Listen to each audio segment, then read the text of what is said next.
দাদা, আপনি যে 55-62 বছর বয়স হয়ে গেল আপনার, তা সংসার করলেন না, কীভাবে চলবে আপনার?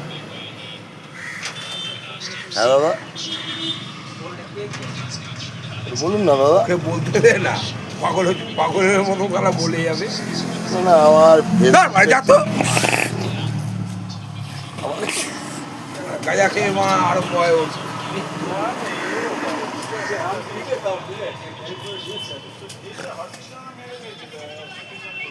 ভালো কথা বললে পেছন ফেটে যাচ্ছে। হ্যাঁ, তা সংসার করতে পারতেন।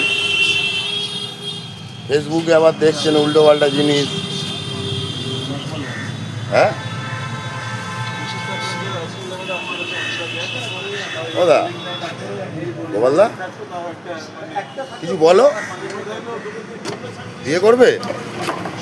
হ্যাঁ, দেখে দেবো।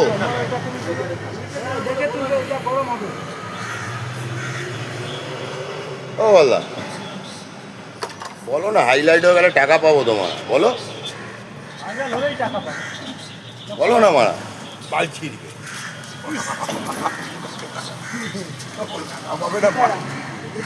যা পাবো হাফ হাফ দিয়ে দেবো। হ্যাঁ, আমি হাফ নেবো, তুমি হাফ, বলো। সীতারাম সীতারাম করে। হ্যাঁ, ও আমি বোকাচোদা আর তুমি খুব ভালো। তুমি একটা চ্যাংড়া, তুমি 62 বছরের লোক হয়ে একটা 62 বছরের লোক হয়ে একটা 18 বছরের মেয়ের ছবি পোস্ট করছো। তুমি ভালো লোক। করতেই পারি।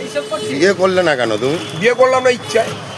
দুর্গা ঠাকুরে পয়সা খেয়েছো? হ্যাঁ খেয়েছি। হ্যাঁ, ও কাকি, ও কাকি, এই লোকটার জন্য একটা মেয়ে দেখে দাও না গো।